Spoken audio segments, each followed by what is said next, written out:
Yanye n'iyi nama mu magambo arambuye wakaba ari Honorable Martin Ngoga. Honorable mwaramutse, twagira ngo mutubwire muri make ibijyanye n'iyi nama igiye gutangira hano mu nteko ishinga amategeko.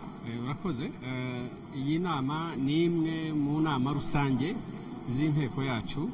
Ubundi tugira inama rusange 6 buri mwaka, ebyiri biturutse ku miterere yazo byanze bikunze zigomba kubera Arusha. Enye zisigaye buri mwaka zisaranganywa hagati y'ibihugu bigize umuryango wa Afurika y'Iburasirazuba. Ubu rero hari hageze yuko ibera mu Rwanda, niyo mpamvu twaje guhurira hano. Tuzarangiza ku itariki ya 17 muri iyo mikorere nyine yo kusaranganya inama tuzikorera mu bihugu bitandukanye bigize umuryango wacu. Ibizigirwa muri iyi nama rero ni byinshi. Ku murongo w'ibyigwa birumvikana kuva tariki ya 6 kugeza itariki ya 16 z'uku kwezi, ni iminsi ihagije. Ese iby'ingenzi bizigirwa muri iyi nama ni ibihe, bizafasha iki abanyarwanda? Ibizigirwa muri iyi nama hari bimwe bizaba bitangiriye hano, hari n'ibizaba ari ugukomeza imirimo yatangiriye mu nama y'ubushize yabereye Kampala. Tuziga imishinga y'amategeko itandukanye, harimo umushinga w'itegeko ugamije guca amashashi mu karere kacu k'umuryango wa Afurika y'Iburasirazuba. Harimo umushinga w'itegeko ugamije guteza imbere uburinganire hagati y'abagore n'abagabo. Iyo mishinga yose yatangiye mu nama zacu z'ubushize ariko ntabwo yarangiye. Tuziga nanone raporo zitandukanye zakorewe muri za komisiyo, harimo imwe nibuka kuko nayigizemo uruhare irebana no kureba ibibazo bishobora kuba bibangamiye urujya n'uruza rw'abaturage hagati y'igihugu cya Tanzania na Kenya, cyane cyane muri community z'aborozi, n'izindi raporo zitandukanye z'imirimo ya za komisiyo. Hazabaho no guhindura amwe mu mategeko yacu. Wenda nanavuga yuko ari icyifuzo cyanjye nashyikirije inteko yuko hari amategeko ngengamikorere y'inteko agomba guhinduka kugira ngo ashobore gufasha kwimura imirimo itarangiye muri iyi nteko, kuko igiye kurangiza imirimo yayo ikaba yakorerwa mu nteko y'ubutaha. Continuity, institutional continuity. Ni byinshi rero bizaganirwaho, ariko iby'ingenzi nuva ari byo ngibyo. Icyo twabwira abadukurikiye kuri televiziyo y'u Rwanda nuko iyi nama mukanya iza gutangizwa na nyakubahwa Perezida wa Repubulika Paul Kagame nyiri kumwe na Honorable Martin Ngoga. Twagira ngo utubwire ese n'izindi nama zigenda ziba hirya no hino, cyane cyane ko iyi nama nubwo ibereye mu Rwanda igenda ibera hirya no hino mu bihugu bya Afurika y'Iburasirazuba n'ubundi nko mwatangiye mubivuga.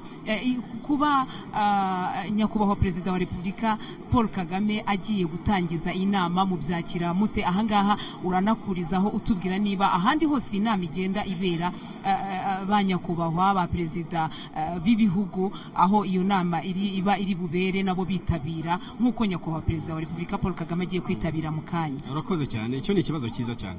Mu by'ukuri iyi mikorere yo gukorera inama zacu mu bihugu bitandukanye imaze imyaka, ariko kimwe mu bitugaragariza yuko ari imikorere myiza yishimiwe nuko aho tugiye hose abakuru b'ibihugu bagira umwanya wo guhura natwe bakayidutangiriza cyangwa bakatuganiriza, bakatubwira aho tugomba kwibanda, bakaduha icyerekezo nk'inteko.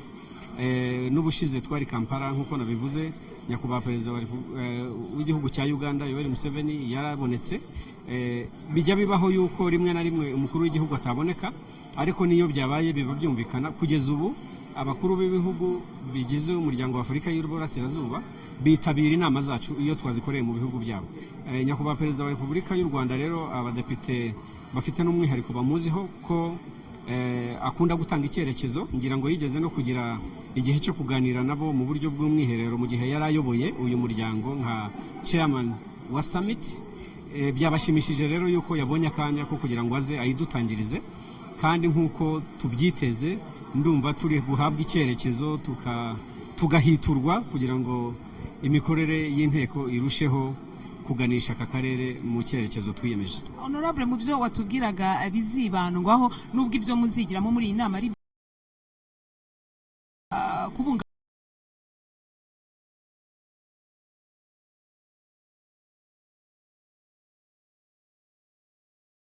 n'umugabo ariko kandi ibi ni ibintu mu Rwanda twavuga ko tumaze gutera intambwe ishimishije ku buringanire. Bigaragara ko igihugu cy'u Rwanda kiza mu myanya ya mbere ku bijyanye no kurwanya amasashi. Nta muntu winjira mu Rwanda cyangwa se urusohokamo utazi imbaraga zikoreshwa kugira ngo aya masashi ashobore gucibwa. Ese mu bizigwa muri iyi nama bizafasha abanyarwanda ni ntibihe, ku buryo umunyarwanda aho yicaye aka kanya areba televiziyo y'u Rwanda ashobora kuvuga ati rwose iyi nama irarangira insigiye iki ngiki. Murakoze. Mu by'ukuri twebwe twateye intambwe nk'uko wari ubivuze mu guca amashashi. Isi yose irabizi ingaruka z'amashashi ku bidukikije, ariko twumva tugifite ikibazo cy'uko turi mu karere kataraca amashashi burundu. Ntabwo rero dushobora kuvuga yuko twebwe turi safe, ntabwo twavuga yuko twakemuye ikibazo mu gihe bagenzi bacu bataratera intambwe nk'iyacu. Uyu mushinga w'itegeko rero ugamije guca amashashi mu Rwanda umaze iminsi mu nteko, urimo impaka nyinshi, urimo ibiganiro birebire. No mu cyumweru gishize hari imwe muri komite zacu yari Nairobi kuhura n'abacuruzi bo muri icyo gihugu, kuko bari bagaragaje yuko batarashyigikira neza guca amashashi. Ni ngombwa rero yuko dukomeza kubiganiraho, nitugira amahirwe iryo tegeko tuzaritora cyangwa se tushobora kurigeza ahantu hashimishije, ibiganiro bikazakomeza mu minsi y'imbere. Ni ngombwa yuko amashashi acika mu karere kacu kubera ingaruka amashashi afite ku bidukikije, ariko noneho tunabirebeye mu buryo bw'ubucuruzi. Guca amashashi byabangamiye abacuruzi bo mu Rwanda, kuko bavuga yuko mu gihe bagenzi babo bahahirana bagishobora gukoresha amashashi mu nganda, bituma ibicuruzwa byo mu Rwanda bihenda kurusha iby'abantu bakoresha amashashi. Ntabwo rero bizana uburinganire mu buryo bw'ihiganwa ku isoko. Ingaruka n'impamvu zituma duca amashashi ni nyinshi. Uwo ni umwe mu mushinga tuziga. Nanone ku bijyanye n'umushinga wavuze wo guteza imbere uburinganire, itegeko ryashyizeho umuryango wa Afurika y'Uburasirazuba, mu mahame yaryo remezo harimo gushimangira imiyoborere myiza, kandi twemera yuko mu gihe uburinganire hagati y'abagore n'abagabo bitaragerwaho, imiyoborere myiza ibibangamiwe. Icyo rero nacyo twagitangiriye muri Uganda, turaza kugikomereza hano. Birashoboka ko iryo tegeko dushobora kuritora kugira ngo ibihugu byose byo muri aka karere biteze imbere iryo hame ry'uburinganire. Ayo mategeko yombi ni byiza ko tuzayigira hano, kuko yose arebana n'ibintu twebwe tumaze guteramo intambwe igaragara. Urakoze cyane Honorable Martin Ngoga, kandi turabifuriza kuzagira inama nziza. Turacyababereye rero hano mu nteko ishinga amategeko, mu kanya nyakubahwa Perezida wa Repubulika Paul Kagame akaza gutangiza iyi nama nk'uko twabivugaga, tukaza gukomeza rero kubakurikiranira uko uyu muhango nyirizina uza kugenda ndetse kugera ku musozo wawo.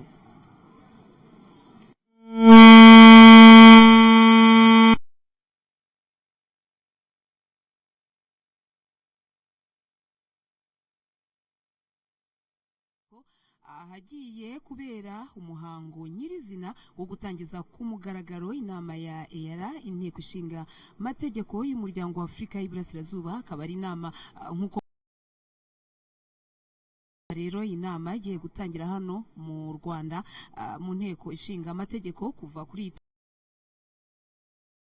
ya 16 z'uku kwezi kwa gatatu. Iyi nama ya EALA ikaba igira ibihembwe bitandukanye, aho iteranira mu bihugu bitandukanye bya Afrika. Inama nk'iyi bushize yateraniye mu gihugu cya Uganda mu murwa mukuru Kampala.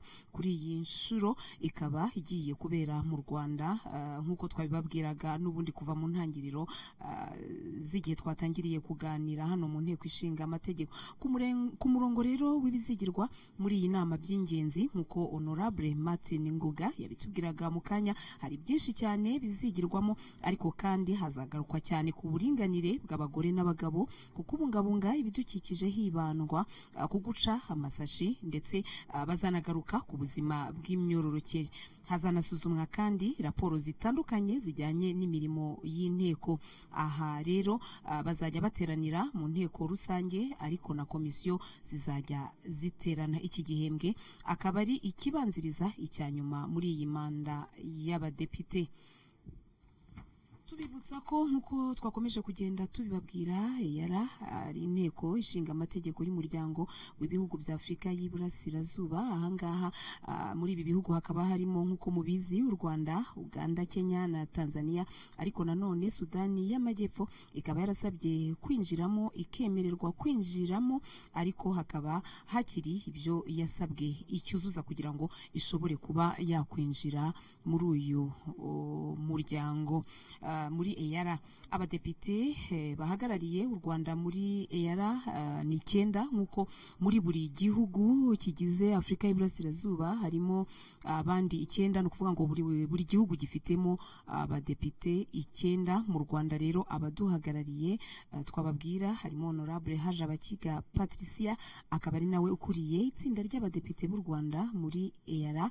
Hakabamo Honorable Martin Ngoga, harimo Honorable Rwigema Pierre Celestin, harimo Honorable Ndikuryayo Strato, harimo Honorable Nyirahabineza Valerie, Honorable Dr Nyiramirimo Odette, Honorable Dr Ndahiro James, Honorable Karinda François Xavier ndetse na Honorable Oda Gasinzigwa. Aba rero akaba ari bo baduhagarariye muri iyi nteko ishinga amategeko y'umuryango w'ibihugu bya Afrika y'Iburasirazuba. Ikindi rero twababwira nuko ubusanzwe tumaze kubabwira aba badepite bahagarariye u Rwanda, ari nako mu bindi bihugu bitandukanye hagiye havamo n'ubundi nkuko mu Rwanda dufitemo aba Honorable 9, no mu bindi bihugu harimo abadepite 9. Buri gihugu cya Afrika y'Iburasirazuba muri iyi nteko ishinga amategeko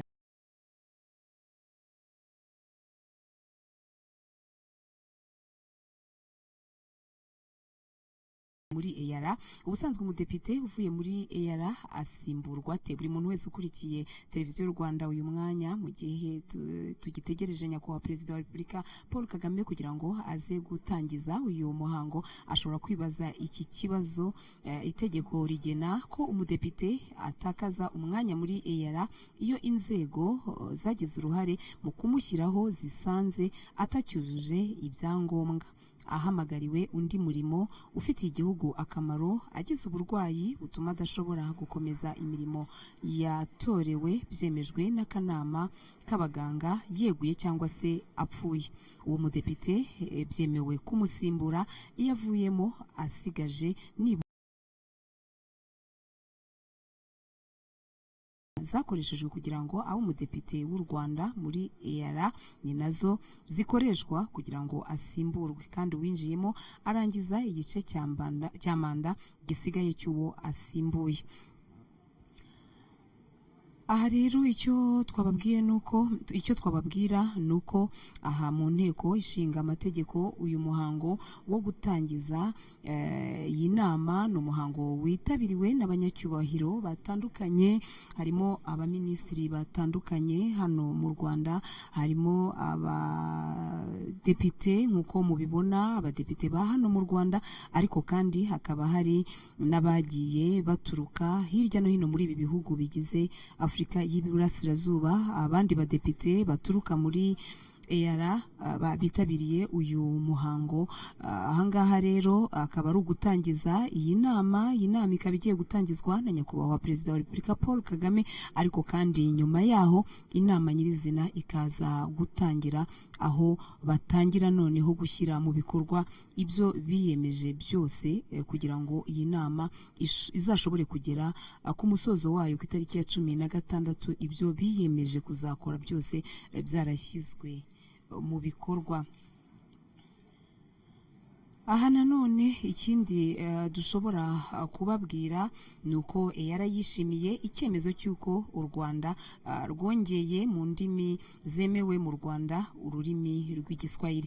Igiswahili rero akaba ari ururimi rukoreshwa cyane mu bihugu bigize umuryango wa Afrika y'Iburasirazuba EAC mu bikorwa bitandukanye birimo ubucuruzi bwambukiranya imipaka, ubuhahirane n'ibindi bihugu, ndetse rero bimishije benshi kuba u Rwanda rwarafashe icyemezo cyo kongera mu masomo rwari rusanzwe rutanga ururimi rw'igiswahili. Umushinga w'itegeko rishyiraho ururimi rw'igiswahili nk'ururimi rwemewe mu Rwanda wasohotse mu myanzuro y'inama y'abaminisitiri yateranye kuwa gatatu tariki 12 Ukwakira mu mwaka wa 2016. Tugikomeza rero tubabwira ku bijyanye n'iyi nama nuko abanyacyubahiro bari hano by'umwihariko aba badepite barimo abaturutse mu gihugu cy'u Rwanda, birumvikana harimo abaturuka mu gihugu cya Uganda, baturuka mu gihugu cya Kenya, mu gihugu cy'u Burundi ndetse na Tanzania, bishimira cyane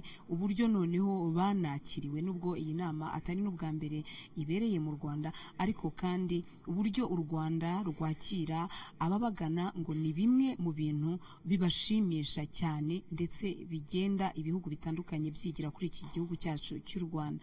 Nk'uko twabibabwiraga rero, iki gihembwe ni igihembwe kibanziriza icya nyuma muri iyi manda y'abadepite.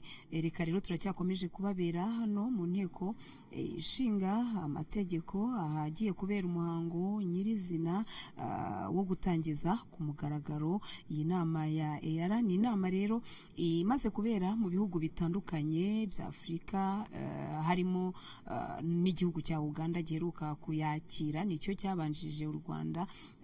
Ubu iyi nama ivuye mu gihugu cya Uganda yerekeza hano mu Rwanda, bivuga ko n'ubukurikiyeho hazagira ibindi bihugu bizayakira. Iyi nama rero ya EALA ikaba igira ibihembwe bitandukanye aho iteranira muri ibi bihugu bitandukanye bya Afurika. Birumvikana nko twakomeje kugenda tubibabwira, inama nk'iyi ikaba yarateraniye i Kampala, nayo hakaba harimo nkuko Honorable Martin Ngoga yabitubwiraga, harimo imyanzuro yari yaratangiye kwigwaho, ariko kandi iza gukomereza hano mu Rwanda, harimo uyu mushinga w'uburingane. Aha rero nkuko twabibabwiraga, nyakubahwa Perezida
standing for the parliamentary prayer.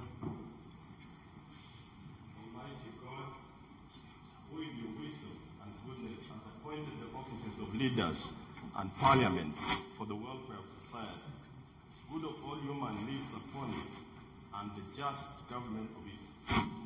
We beseech you, look with your abundant favor upon us, your servants, whom you have entrusted just and faithful a manner as to promote your honor and glory, and to advance the peace, prosperity, and welfare of this region, and of those whose interest you've committed to us. Amen.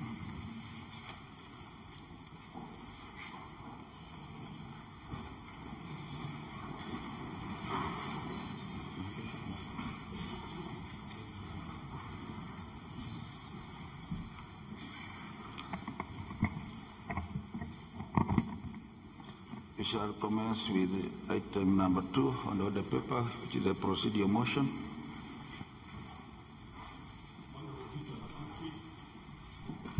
Honorable Peter Mathuki, Chairperson, Committee on Legal Rules and Privileges, for procedure motion. Thank you, Right Honorable Speaker. Right Honorable Speaker, Honorable Members, I move that this House, pursuant to provisions of Article 55, 1 of the Treaty and Rule 11 of the Rule of Procedure, do resolve to hold sittings in Kigali in the Republic of Rwanda. I beg to move. Thank you, Honorable. Seconders, Honorable Dora, Honorable Kimbisa, and all the members standing. Honorable Matthew. Shall be held at such times and places as the Assembly may appoint, and whereas Rule 2 of the Rules of Procedure provides that the seat of the Assembly shall be at Arusha in the United Republic of Tanzania, and whereas Rule 5 of the Rule 10 provides that the meetings of the Assembly shall be held at such times and places as the Assembly may appoint, and shall meet at least once in every year at Arusha in the Republic of United of Tanzania, and at a time to be determined by the Assembly.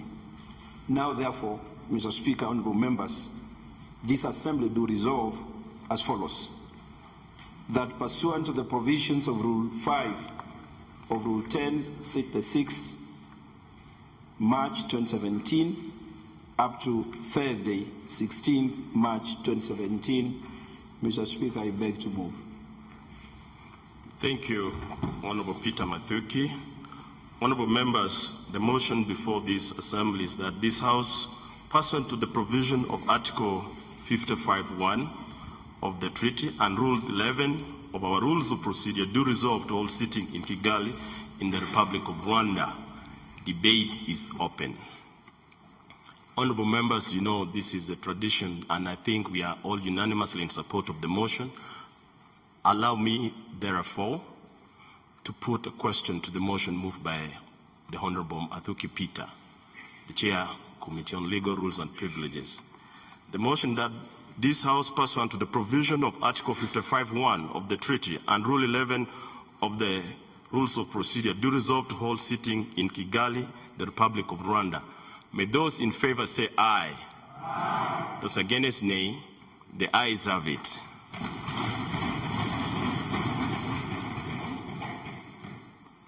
We move to item number 3 on the order paper, which is the proclamation by the Speaker.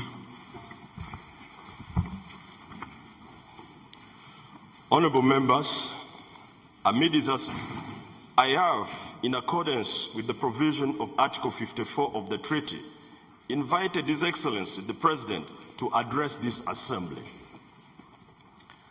I now would like to make the following proclamation to welcome His presence in the Assembly.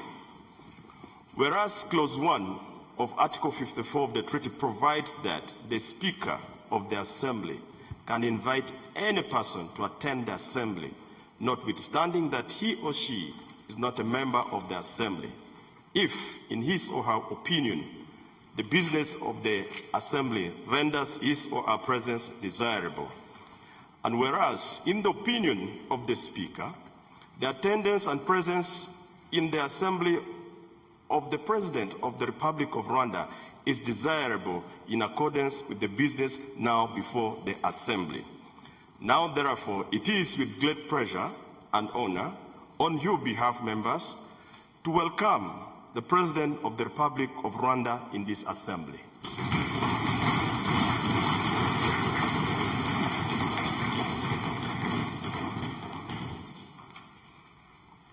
We move to item number 4 on the order paper, which is addressed by His Excellency the President of the Republic of Rwanda. We shall begin with welcome remarks by the Speaker of EALA to welcome the President of the Senate to make his remarks.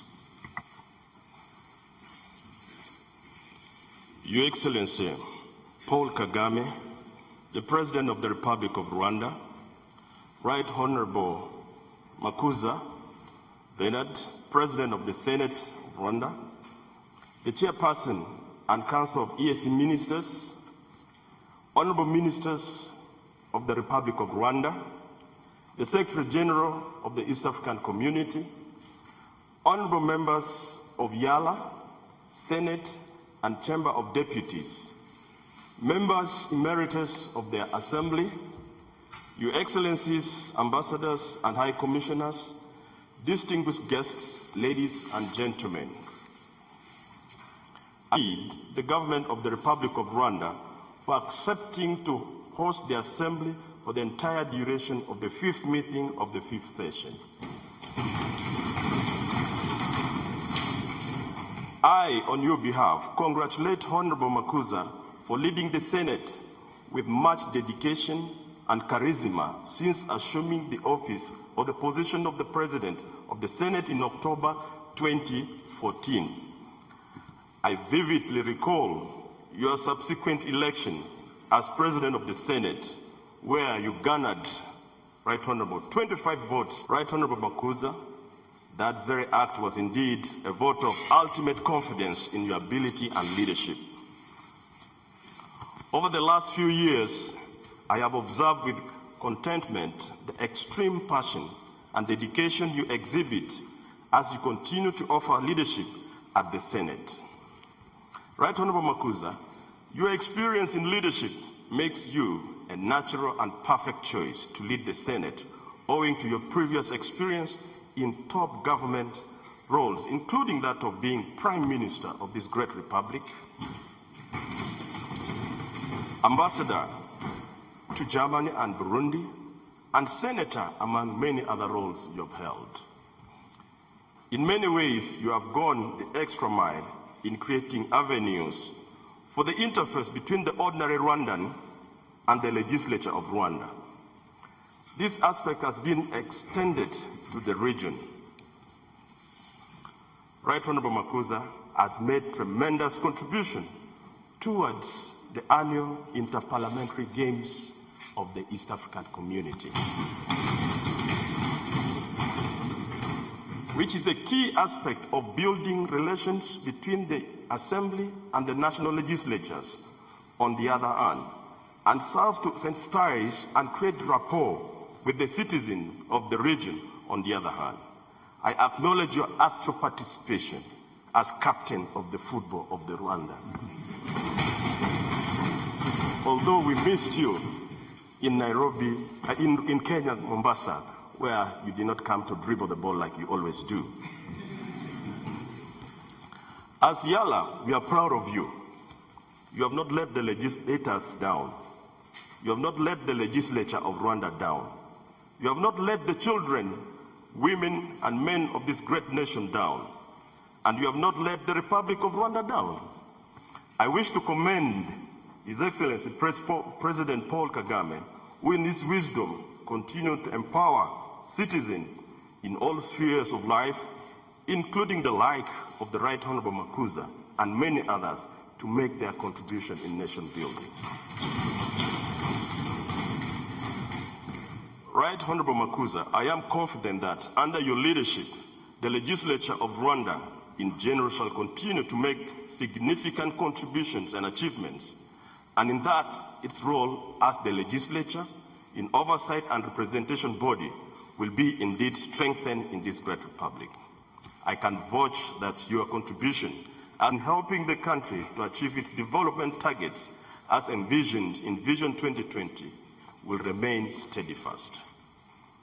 Your Excellency, distinguished ladies and gentlemen, EALA has recently revised the rules of procedure that govern the EAC Bureau of Speakers to include speakers of the respective senates in the partner states.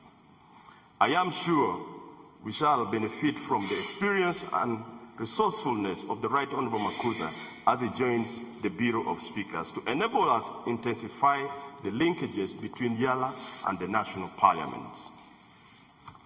EALA is truly grateful for the spirit of sisterhood and look forward to further strengthening and solidifying the relations between ourselves and the legislature of Rwanda. Before I finalize, permit me to appreciate the fact that both the Senate and the Chamber of Deputies are concurrently holding their session during this period. In a very special way, therefore, permit me for your magnanimity in affording the Regional Assembly an opportunity to have its sitting in spite of your busy schedule. We are forever grateful.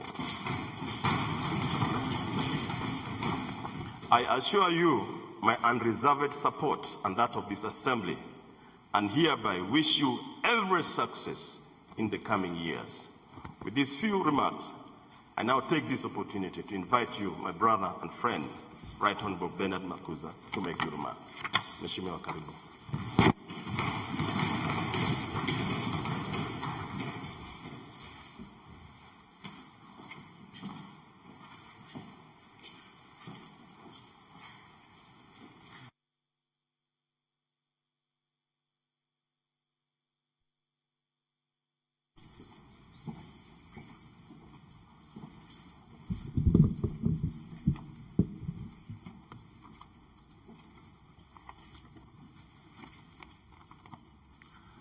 Your Excellency Paul Kagame, President of the Republic of Rwanda, Right Honorable Daniel Kidega, Speaker of EALA, Honorable Ministers, Honorable Secretary General of East African Community, Honorable Members of EALA.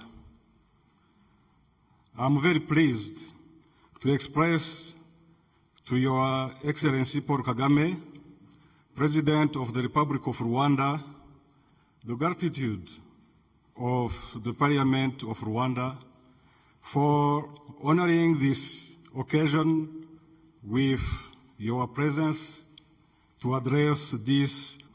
On behalf of my colleagues, members of the Parliament of Rwanda, we thank the leadership of EALA for convening this session in our capital city, Kigali, and we appreciate the resolution of rotational sittings of EALA, which enable regular interactions with the people of all partner states. Your Excellency the President, as we all know, this session of the EALA is held in Rwanda at a time when the Assembly is approaching the end of its term. And while the process of electing a new Assembly is underway in the partner states. The address to this Assembly by Your Excellency is therefore certainly going to be an opportunity to reflect on the route the community has traveled during these past 5 years with our vision of transforming the region into an integrated, prosperous, and self-reliant community serving the interests of our people. The issue of integration and cooperation remain critical for all initiatives activities and programs of the community in the framework of the Vision 2050. The East African community, indeed, has as its primary objective to establish a community reflective and responsive to the aspirations of its people in the context of globalization. It will therefore be inefficient to move forward each partner state in isolation on vital women empowerment, building healthier and cohesive families, ensuring a suitable and green environment, which are reflected on the agenda on this session under the bill to be considered. It is a cause for pride that the members of EALA, conscious of their position and drawing from their diverse experience and background, they have strived to advocate and promote the common good of the region. We thank the member of this assembly for their contribution on critical matters of the community, and we hope their experience will continue to serve the community beyond their term as EALA members. At this juncture, I would like to humbly request this August gathering to take advantage of this privilege of the address by His Excellency Paul Kagame, the President of the Republic of Rwanda, to guide all of us in our responsibilities to meet the aspirations and concerns of the people of East Africa.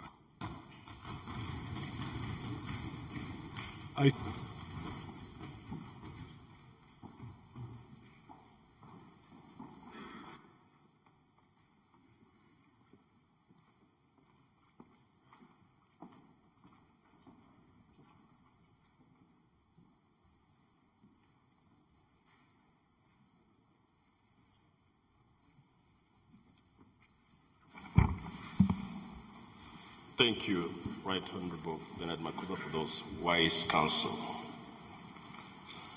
Your Excellency Paul Kagame, President of the Republic of Rwanda, Right Honorable Bernard Makuza, President of the Republic of the Senate of Rwanda, Chairperson and Council of EAC Ministers, Honorable Ministers of Rwanda, the Secretary General of the East African Community, honorable members of the East African Legislative of the Diplomatic Corps, senior government officials in attendance, representatives of the private sector and civil society invited, distinguished ladies and gentlemen.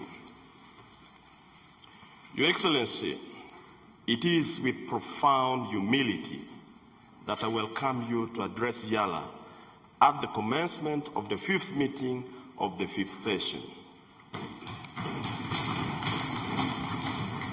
I, on behalf of the Assembly, thank you and the entire government of the Republic of Rwanda for accepting to host the Assembly. At the onset, I wish you a progressive year and one full of good health, tidings, prosperity as you lead this great republic to greater heights. EALA is pleased to be back again to the beautiful city of Kigali, which is effortlessly considered our second home. At this plenary session, EALA seeks to debate on 3 bills: the East African Community Polythene Materials Control Bill 2016, moved by your own Honorable Patricia Bachiga. The East African Sexual and Reproductive Health Rights Bill 2016, also moved by your own Honorable Dr. Odette. The East African Gender Equality and Development Bill, moved by Honorable Nancy Abisai. In addition to receiving many reports and motions in the House, Your Excellency, the World Bank's African Regional Integration 2016 Index lists East African Community as one of the top performing blocs in the continent.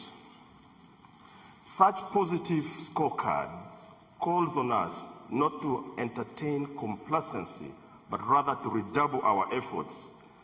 This is something the Assembly has always been keen on to achieve. To you for your support to the integration process in the continent, not to let its history be written by others, but rather to own our problems and therefore write our own story. Recently, in February 13, 2017, when addressing thousands of residents in Nyagatare district, you remarked, and I quote, "We were not created to remain poor. We may have a history of poverty, but we must work to leave it in our past." That was wisdom from you. We deeply share into this wisdom, Your Excellency. Both pronouncements are replicable in our context as we strive to consolidate on the integration agenda. Ideally, time has come for East African Community to draw on its collective economic, social, and intellectual resources to address the eminent challenges we face as a community. Excellency, of equal importance is tolerance by partner states within the framework of the integration process to tackle the region's pursuit for peace and security, drought, climate change, the unemployment bulge, and other pressing issues that we need to tackle. Similarly, there is need to resolve the underlying currents preventing the efficient and smooth operation of the Customs Union Protocol. Time and again, the East African citizens contend with bureaucratic processes, administrative restrictions, and misuse of rule of origin principle, among others, which hampers implementation of the protocol. There is need to embrace industrialization by instituting positive trade-related policies and framework that grant partner states the right to nurture nascent industries in order to develop their competitiveness and grow our economies. The region is likely to benefit a great deal from the operationalization of the single custom territory, resulting in increased intra-regional trade. In this regard, sir, we must emphasize building investor confidence, not only foreign investors, but also our local investors. Enterprise and creation of conducive environment to spur trade. Excellency, under the Common Market Protocol, the EAC is yet to realize harmonization of its labor, employment, education, and social policies, among others, despite the political will at the top. EAC citizens need to enjoy the tangible benefits of the movement of labor, free movement of labor, services, goods, and capital, as well as rights of establishment. Few years ago, Excellency, for example, the Republic of Rwanda, Kenya, and Uganda abolished the work permit fees, thus encouraging workers to move freely in search of opportunities and implementation of interstate passes to promote free movement of the citizen. We salute your leadership in this. And we appeal to other partner states, Burundi, United Republic. Organization and approximation of laws in the EAC context is also fundamental. a report of the EALA Committee on Legal, Rules and Privileges on an oversight activity on approximation of national laws in partner states adopted by the Assembly in November 2016 indicates that the Republic of Rwanda and the Republic of Uganda have harmonized 10 laws. The United Republic of Tanzania has harmonized 6 laws, the Republic of Kenya 4 laws, and the Republic of Burundi 3 laws. Excellency, this is an area that we as an Assembly think we can do better to promote our integration. With regards to the monetary union, EALA is keen to see the establishment of the East African Community Central Bank to backstop physical and monetary harmonization. As an Assembly, we are ready to enact relevant legislation, including the EAC Monetary Institute Bill, the EAC Financial Services Commission Bill, and the EAC Surveillance and Enforcement Commission Bill. Excellency, it is also perhaps time the debate on the political federation, a stage we cannot wait to witness, be resuscitated. The Assembly would be keen to sensitize our citizens about our 4th pillar of integration, political unity of our government and people. Mwalimu Julius Nyerere,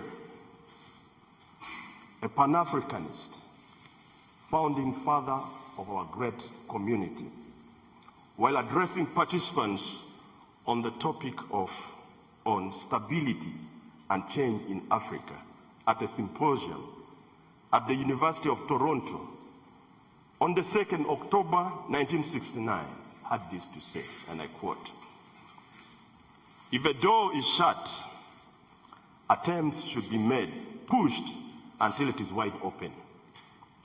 In neither case should the door be blown up at the expense of those who are inside." That is the wisdom of our founding father. Inevitably, differing levels of development among the partner states, their respective economies, as well as differing policies in the various sectors, have and will result in short-term imbalances. However, it is how we manage these asymmetries in the distribution of benefits and costs, and the sensitivity we demonstrate when they occur, that will determine the constructive effect of our integration. It is necessary for EAC technocrats to shorten the long tapes associated with the bureaucracies and strive for service delivery. The Council of Ministers has, for example, instituted a matrix that reviews status of implementation of decision arrived at, for which we are very grateful to Council. This is positive, but a more result-oriented approach is necessary. Ultimately, the integration process is steadfast, and there should be no going back. Excellency, this is perhaps your last official speech to the 3rd Assembly before its dissolution on the 4th of June. Therefore, permit me quickly to present to you our scorecard, our report card for the last 5 years as the 3rd Assembly. We have passed 27 bills, many of which are undergoing assent. We have debated and approved 80 reports, adopted 63 key resolutions. One key of this resolution was recently passed, that Kiswahili be added unto the official languages of the Central Community. Kudos to Honorable Zain and Honorable Shairos who championed this. Excellency, I wish at this juncture to congratulate the Republic of Rwanda for recently approving the use of Kiswahili as an additional official language. We have received and processed 5 petitions, enhanced an oversight of the EAC program and on projects, enhanced sensitization activities to bring the citizen on board on integration.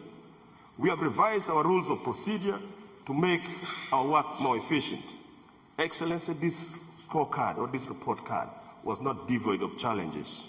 We have worked under a very difficult work environment based on a few challenges. Specifically, in the interest of time, the funding challenges that the community as a whole faces. These men and women you see before you, Excellency, they have been working in committees without sitting allowance. I thank you for your sacrifice.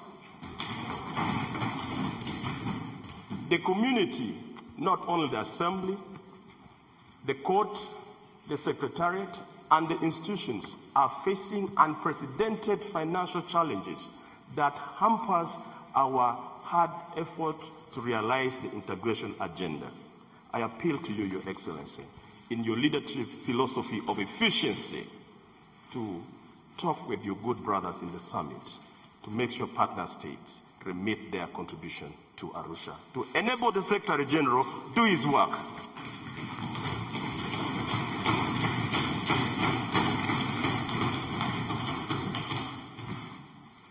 We appeal to you, sir, because we know your commitment to this integration agenda, and we also salute the commitment of your brothers in the summit to this agenda.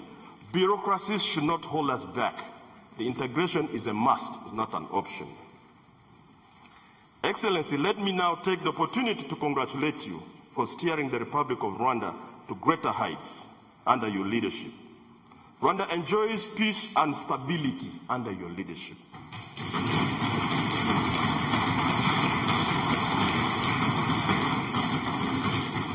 This is something that some citizens often take for granted. Peace and stability is the hardware and the software for every nation to thrive. We thank you, sir, for stabilizing this country.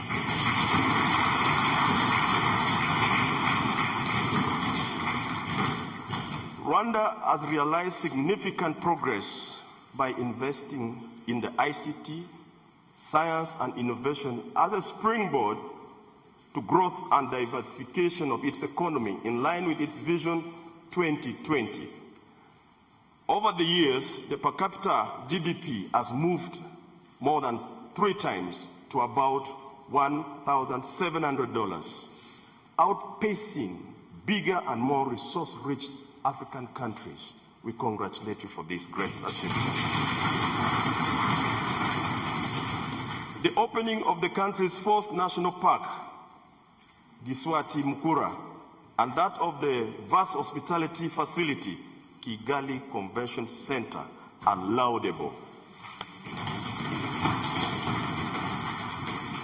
Kigali Convention Center has proven to be an icon for the guidance, leadership style, and governing philosophy, and most importantly, the mentorship you offer to many African young people. I wish you well as the Republic of Rwanda goes to the presidential polls in 2017. Excellency, the Republic of Kenya will also elect new leaders in August. Kindly do extend our message of goodwill to your colleague and brother, His Excellency Uhuru Kenyatta, the President of the Republic of Kenya. This Assembly does wish him and his government well. Finally, I want to thank you for sending a dedicated and supportive team of EALA members to EALA.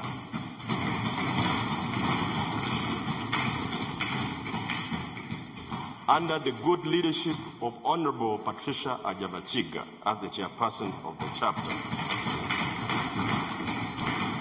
In addition to the chair, Honorable Patricia, the Honorable Dr. James Ndairo, Honorable Stratton Dikuriayo, Honorable Dr. Odette Yiramamurimo, and Honorable Valerie Nyirahabineza have duly served their 2 terms and are not eligible for re-election.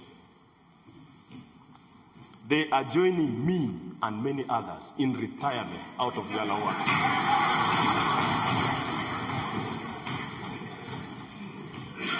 Your Excellency, this has been a great team. I hand them over back to you, sir.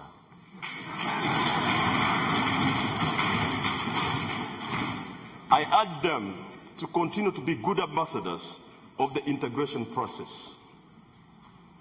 Your Excellency, 4 other members Honorable Martin Ngoga,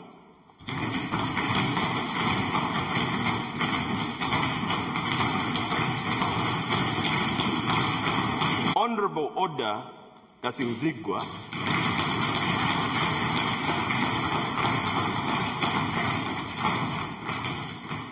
Honorable Francois Xavier Kalinda,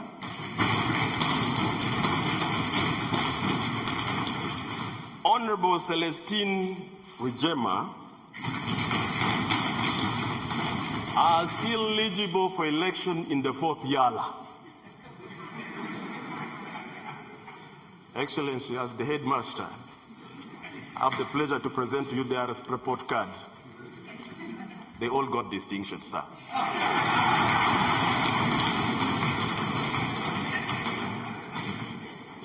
In the same breath, allow me, sir and Excellency, to congratulate 3 members, historical members who are going to be institutional memory for the 3rd Assembly from the Republic of Uganda, who have steered clear out of the controversy of democracy, has won the election to be members of the 4th Assembly.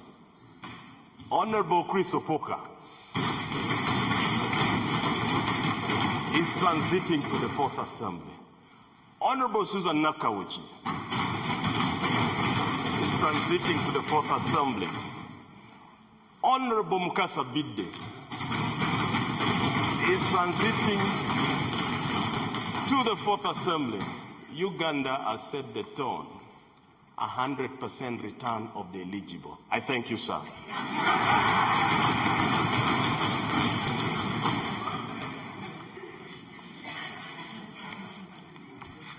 I know we can rely on Rwanda to send a very strong, committed team like the one we have been working for. Excellency, before I invite you to address this assembly, may I briefly introduce to you some of the dignitaries that we have invited. May I introduce to you your own, the President of the Senate of Rwanda.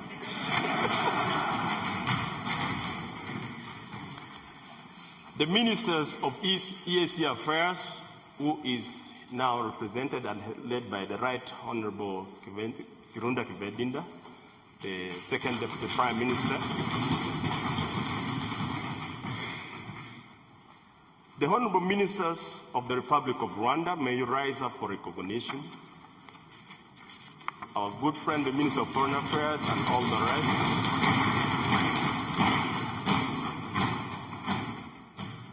Ambassadors and High Commissioners, especially of our great nation of the partner state, may you rise up for recognition. We thank you. We thank you. We thank you for coming. Allow me now to introduce my colleagues, the members of EALA. May I start with members from the Republic of Uganda. May you rise up for recognition.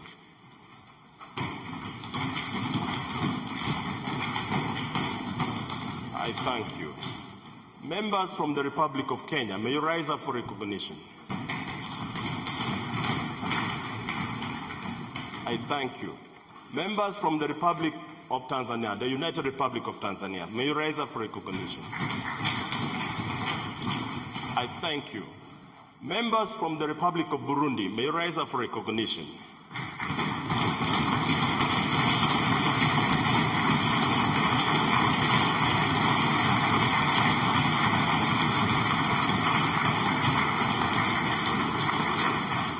I thank you for the spirit of East African integration. Now, members from this great nation, Rwanda, may you rise up for recognition.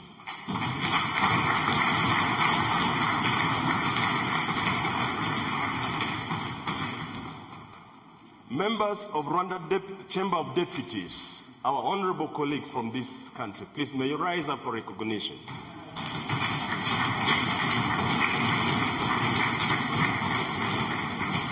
Members of the Senate, may you also rise up for recognition.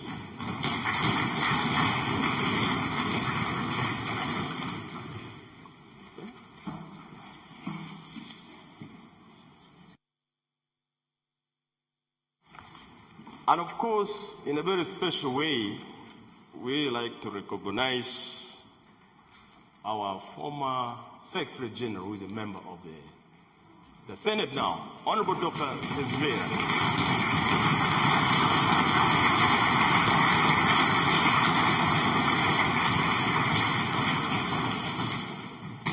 We welcome you to the world of elected leadership.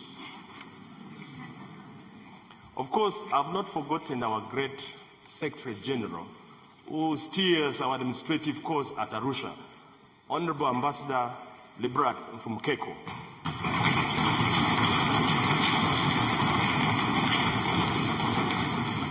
The counsel to the community, Honorable Dr. Mumbe. Former members of EALA who come from this republic, our great friends who still bear our flag wherever they are. If you are present, can you rise for recognition? We thank them wherever they are. Oh, yes, our good friend, thank you. The private sector who are represented here in the gallery, we recognize your presence. Members of the civil society, and all those who have come to grace this occasion, we thank you for honoring our invitation. It is with great pleasure now and honor, Your Excellency, for me to take my humble responsibility to invite you to address this august house. Thank you, sir. I'm humbled.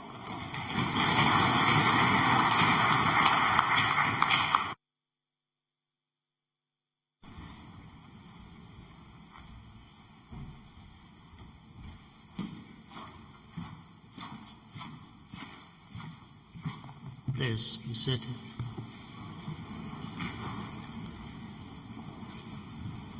Right Honorable Daniel Fred Kidega, Speaker of the East African Legislative Assembly,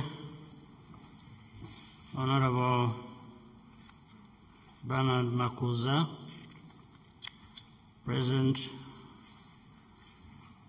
of Rwanda's Senate, Honorable Ministers and senior government officials, Honorable members of the East African Legislative Assembly, Ambassador Libera, distinguished ladies and gentlemen.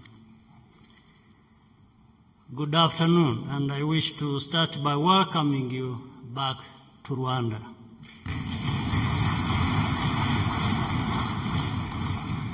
Karibuni sana, please feel at home.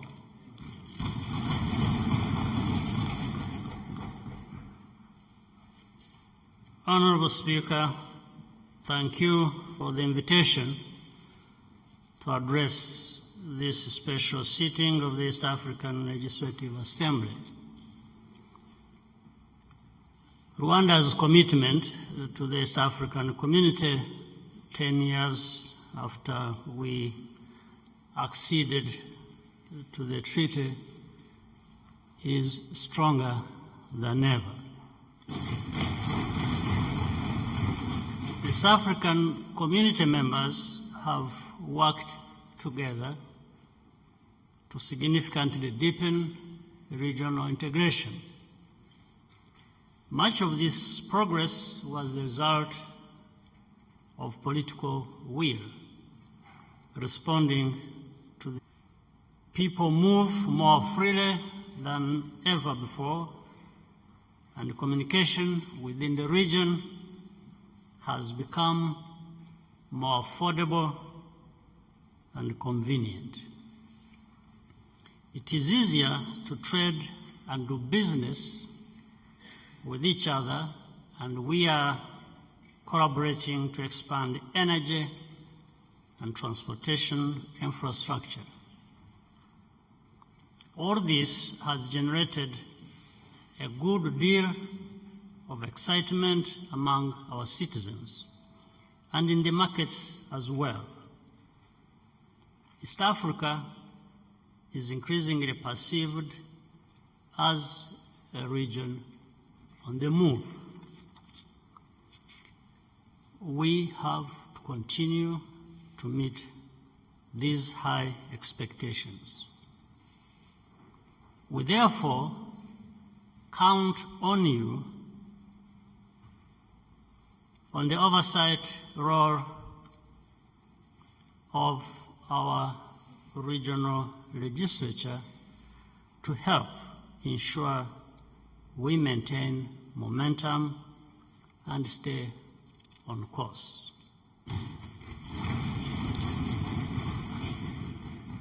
The work before you is done to all East Africans, such as gender equality, protecting children from abuse, and providing appropriate reproductive health care.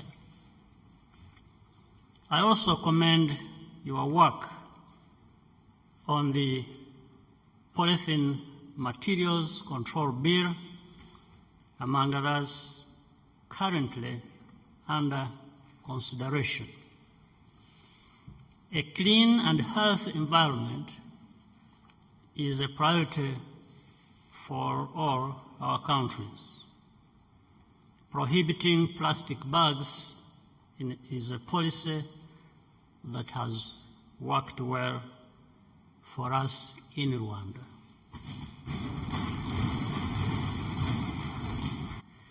To manage the consequences of economic growth as we work to stimulate the manufacturing sector.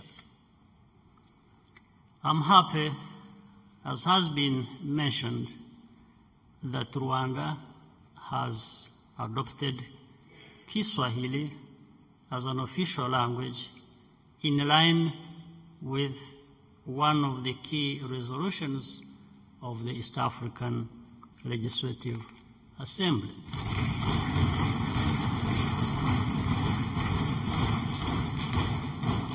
This is a logical move which brings Rwandans closer to our brothers and sisters in East Africa. More and more Rwandans are using Kiswahili, and the subject is... I would like to take this opportunity to update you on the recently adopted decision to complete the institutional reform of the African Union and ensure that it is sustainably financed from Africa's own resources. We urgently need an African Union that is fit for a purpose. Our continent must also have a strong and unified voice that clearly communicates the aspirations and positions of Africa on the global stage. The reforms agreed upon will bring us much closer to this goal if they are implemented without delay. Of particular note for the EALA is the decision to direct more responsibility for the implementation of Africa's Common Development Agenda to the regional economic communities. To that end, the heads of state decided that the annual July summit of the African Union will be transformed into a coordination meeting with regional economic communities. This means that greater contributions will be needed from all of you. As East Africa's legislators, both as strong advocates for the imperative of reform and between the East African community and the African Union Commission. However, whether at the continental or the regional level, our goals will not be attained if we get lost in counterproductive divisions and prioritize narrow interests over the common good, as we keep seeing in various contexts. It is really about working together to advance everybody's interests. There are two parts of this to keep in mind. First, when the good progress made internally by each country is aggregated, the benefits are even better for everybody in our region. Second, there is no disadvantage from minding each other's business, which simply means taking our respective needs and interests seriously and indeed adopting them as common objectives. This is because integration is not a zero-sum game. When we work, all better off. When we work against each other, everyone is worse off and a loser. So let's empower our institutions to do what they are supposed to do in support of our collective prosperity. The East African Legislative Assembly clearly has an important role to play. Napenda kumalizia kwa kuwakaribisha tena Rwanda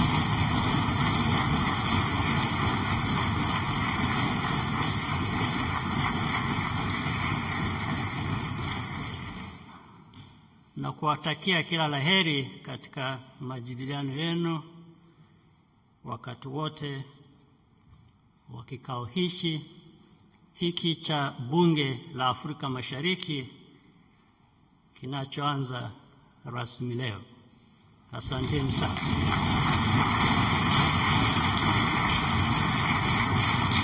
Nawashukuru.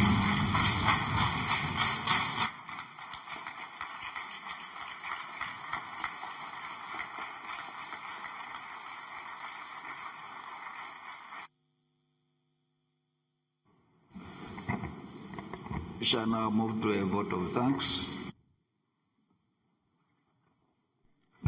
Thank you so much, Your Excellency Paul Kagame, President of the Republic of Rwanda. It is quite refreshing to hear you speak passionately from your heart with deep belief in every single word that comes out of you. We thank you so much for the wise counsel.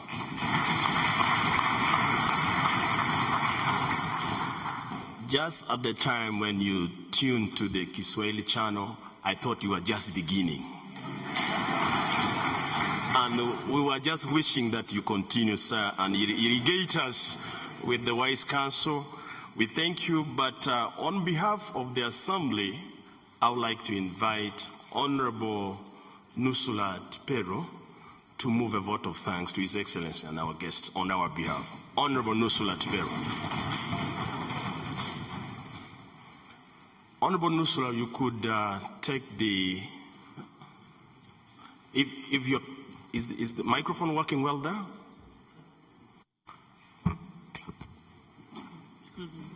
Speak from here. Go ahead on this one. Oh, you. What a luck.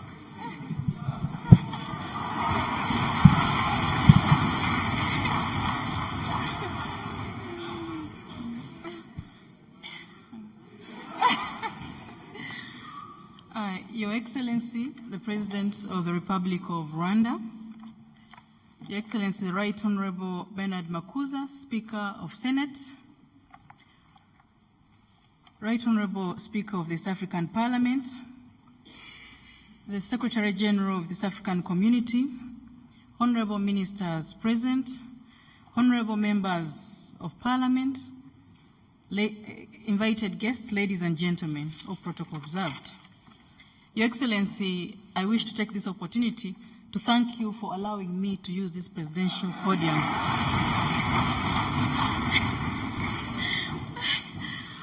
I feel honored. Your verse oftentimes comes in to give a vote of thanks. I therefore want to use this opportunity to thank you, the Honorable Speaker, for giving me the chance to move a vote of thanks on behalf of all the members seated here, Your Excellency, to you, sir. Your Excellency, the members of Parliament are honored to have you. It's a great honor, Your Excellency, because every time we call upon you to come and give us words of wisdom, you've always come and you've always encouraged us to take on the integration agenda. The members seated here, Your Excellency, are very excited. Every time we look at our calendar and we know that we're about to go to Rwanda, we get excited.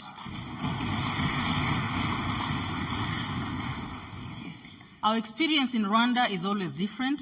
Every time you come, you find a country so changed. You find a country with a people full of smiles. You enter Kigali airport and see the degree of professionalism and efficiency.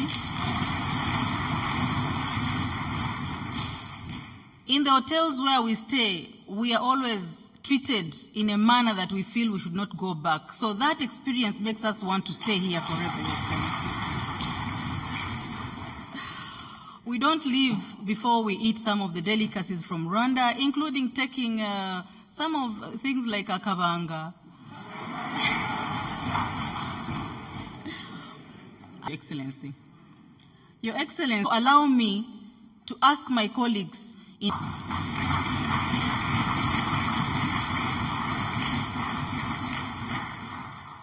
we know that you're busy. You would have opted not to allow, but you accepted. And for us as East Africa, we feel proud.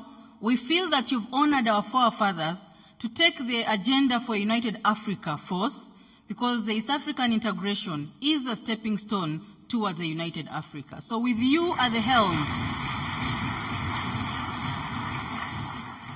Your Excellency, with you at the helm of the reforms for AU, we believe that East Africa will take the lead in ensuring that we get to a united Africa faster than before.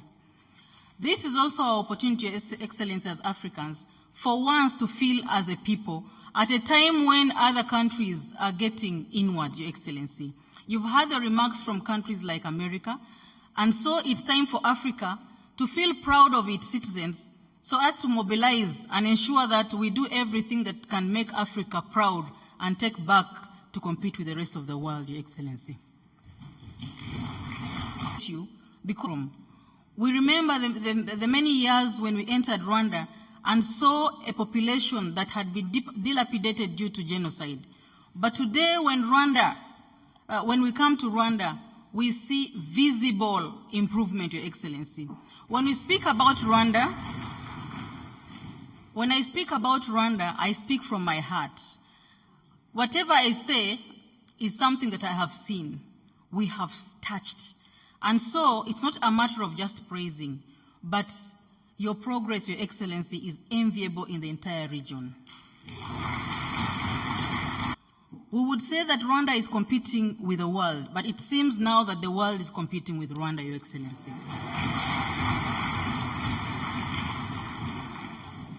Your Excellency, allow me to congratulate you. Based on the scorecard that the Speaker has read, but East Africa has, I'm sure in the docket of the Secretary General seated here, you have led in the implementation of the decisions of the EAC resolutions, Your Excellency. Your Excellency, a case in point, while the East African members of Summit started grappling with the issues of second-hand clothes, Rwanda has led the way by banning the importation of second-hand clothes. We therefore call upon the rest of East Africa to follow what Rwanda has done so that we can have our region having our homegrown industries emerging, Your Excellency. Your Excellency, we are proud of you because of your focused leadership. You're an action-oriented man. You have zero tolerance to corruption. And so,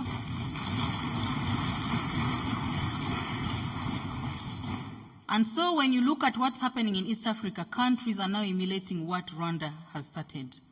Thank you for setting the stage, Your Excellency. Coming to Kigali is always an experience, Your Excellency. I got an opportunity to go to Nyabugabo at the bus park, and I saw what was happening. Business is booming indeed, Your Excellency. I decided to transport one of my items to my mother in Uganda, and I was assured that I'll only be given a reference number, and within a few hours, whatever I needed will be found in Kampala for as long as I gave my mother the reference number. An indication that the ICT revolution has not only remained in the town centers, but down to the local population, Your Excellency. I also got an opportunity to go to the Rwanda-Burundi border over the weekend, Your Excellency, and I happened to pass a place called Bugesera. When I looked at the manner in which the environment was managed, Your Excellency, I saw a location befitting somebody to settle there, Your Excellency. I want to congratulate Rwanda in the manner in which you've managed your environment, Your Excellency. Every time we enter the airport, whatever polythene bag that you may have is removed from you. An indication that you do not only talk, but whatever is said is enforced, Your Excellency. We are forced to leave our polythene bags at the airport, and we pray that that kind of enforcement should be undertaken by the entire region. You have protected Rwanda. Will end up depending on the environment of Rwanda to be able to sustain the population of the rest of East Africa, Your Excellency. We are proud of you, Your Excellency.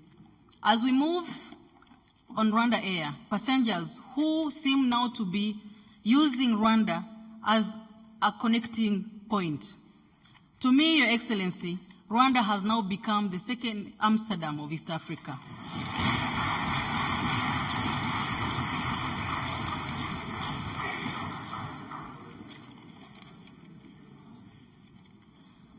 I wish to congratulate you once again, Your Excellency.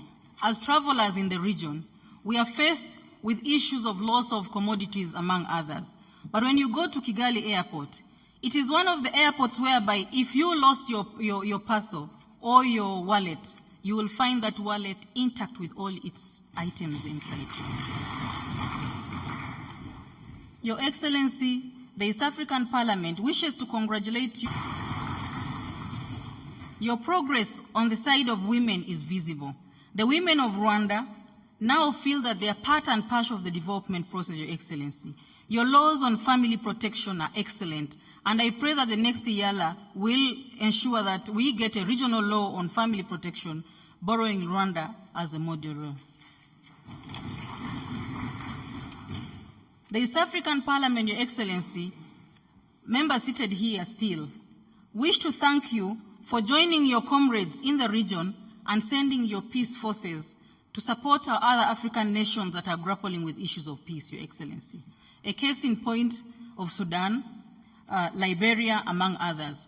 But one unique thing that we get from Rwanda is the manner in which your peacekeeping forces have behaved in the countries where they've gone. That has left Rwanda. Indeed, all are to ensure that we implement the MDGs. But I want to make it clear, Your Excellency, before my colleagues, that my colleagues are very happy with you, Your Excellency, because Rwanda is one of the few countries in Africa that has fully implemented the MDGs and now has embarked on the SDGs.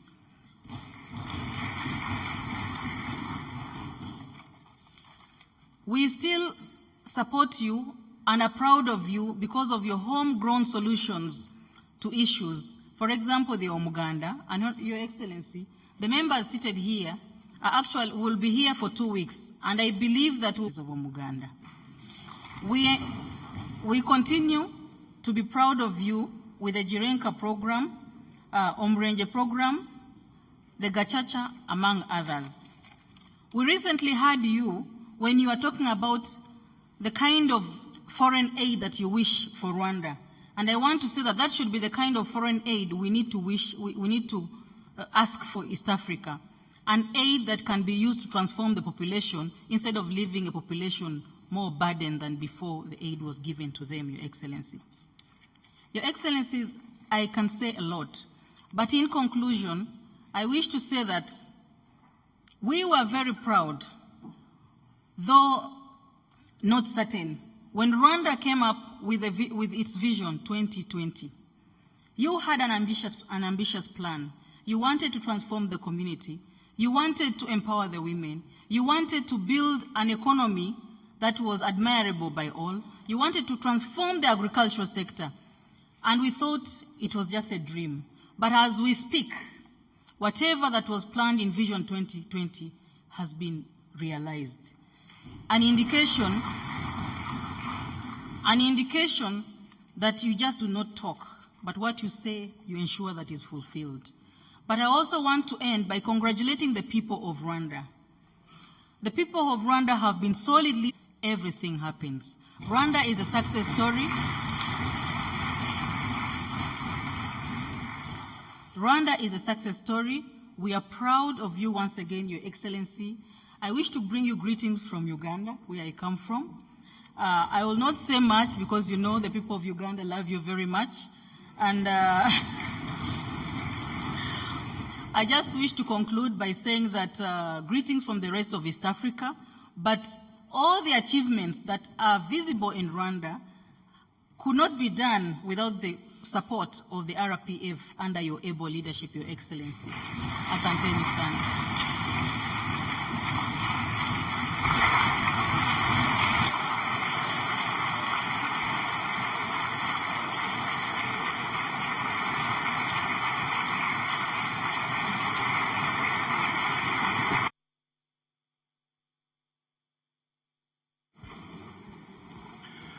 Thank you so much, Your Excellency. With those few words from Honorable Tipero, Mheshimiwa Raisi, tunaomba tuseme kama bunge ati asante sana.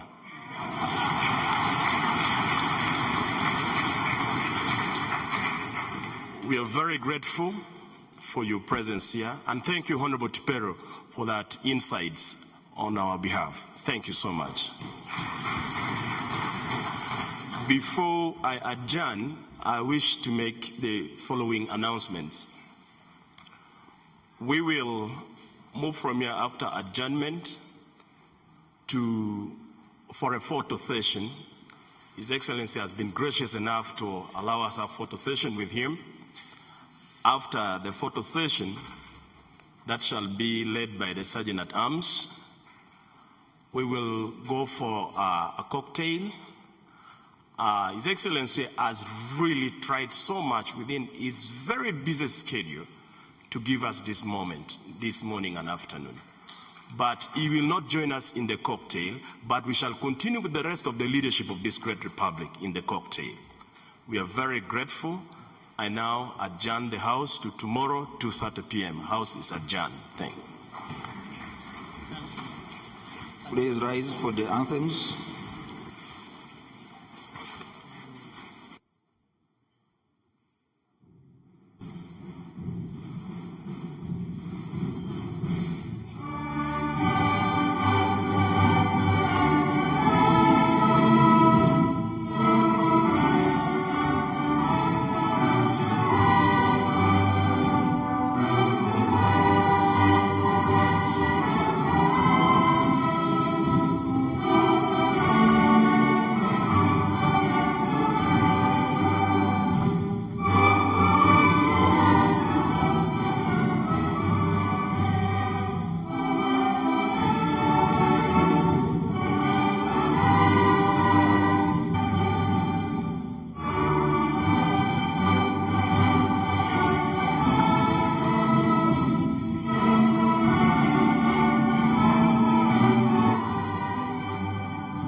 nk'uko mwabikurikiraga rero abo twari turi kumwe kuri televiziyo y'u Rwanda, uyu akaba ari umusozo